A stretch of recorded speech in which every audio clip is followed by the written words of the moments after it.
Bharti news, सीधा, सटीक और निष्पक्ष। Good evening and welcome to Bharati News. I'm Vansh Vathavan and let's have a look at the biggest news stories of the day, starting with national headlines.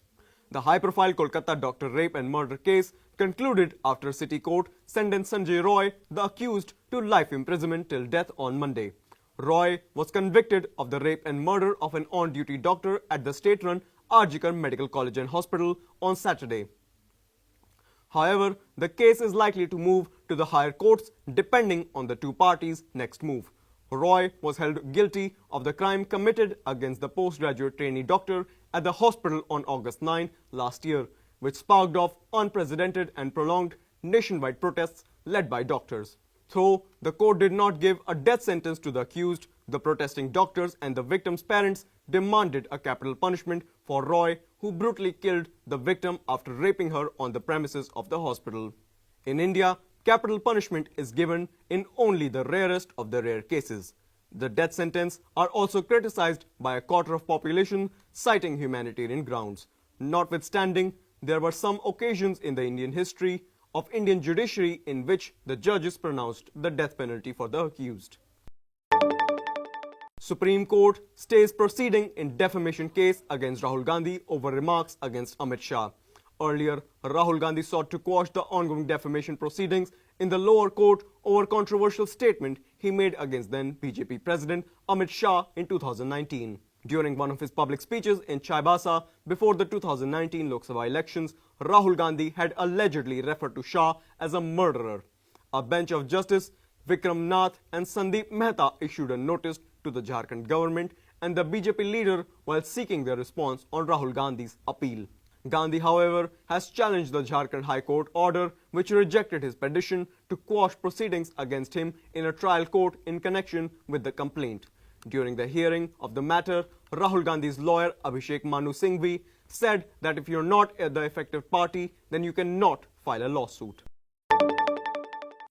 Coming to international news, Donald Trump announces establishment of External Revenue Services will tariff and tax foreign countries, not US citizens. Listing his executive orders, Trump has also announced reinstating any service member who was unjustly expelled from the US military for objecting to the COVID-19 vaccine. Soon after taking oath as the 47th President of the United States, Donald Trump on Monday announced the establishment of the External Revenue Service to tariff and tax foreign countries instead of taxing US citizens. He also vowed to overhaul the trade system to protect American families and workers. He said, "I will immediately begin to overhaul our trade system to protect American workers and families. Instead of taxing our own citizens, we will tariff and tax foreign countries to enrich our own citizens. For this purpose, we are establishing the External Revenue Service to collect our tariffs, duties and revenues," Trump said at his inaugural address on Monday. Earthquake of magnitude 6 jolts southern Taiwan, 15 people hospitalized with injuries. Earthquake in Taiwan. Taiwan's fire department said 15 people were sent to the hospital for minor injuries. There were no immediate reports of deaths from the earthquake, though rescuers were still assessing the damage. A strong earthquake of magnitude 6 on the Richter scale jolted southern Taiwan on Tuesday, leaving 15 people with minor injuries and promoting emergency responses across the region. According to the US Geological Survey, its epicenter was located 12 kilometers north of Yujing at a depth of 10 kilometers. However, Taiwan's Central Weather Administration recorded a slightly higher magnitude of 6.4. While no deaths have been reported, rescue teams remain on high alert and actively assessing the extent of the damage. The tremor caused buildings to shake and startled residents, some of whom were forced to evacuate temporarily.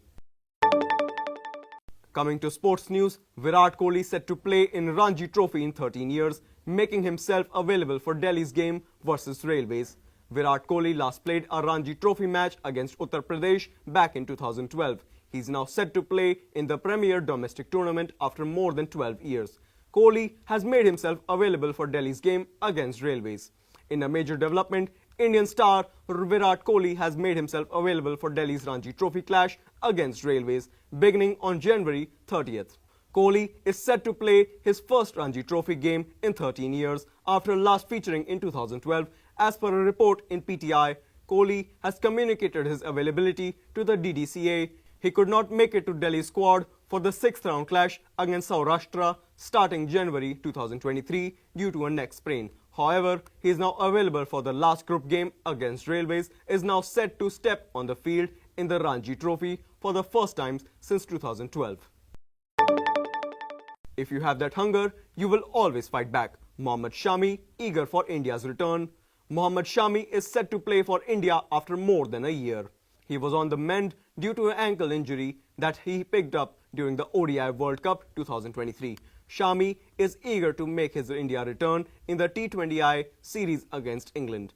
Mohammad Shami is set to make his much-awaited return to the international cricket after being away from the Indian colours for more than a year. Shami picked up an ankle injury during the ODI World Cup 2023 and has not played for India since then. He underwent surgery and is now set for an India return. However, Shami has been named in India's squad for the England's T20I and ODIs alongside the Champions Trophy 2025. He opened up on that hunger that is needed to bounce back from threatening injuries. Ending with business news, it should be noted that the Vande Bharat Express is currently operating 136 services across the country, and the new Jammu-Srinagar route is expected to enhance tourism in the Kashmir Valley and contribute to the region's economic growth. The Indian Railways said that a trial run is a critical step before the commercial launch of the services.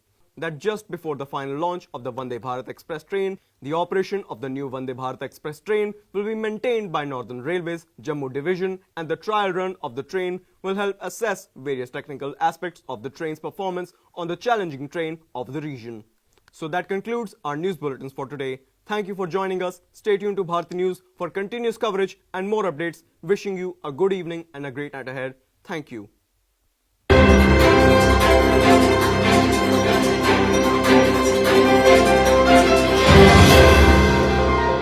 Bharti news, सीधा, सटीक और निष्पक्ष।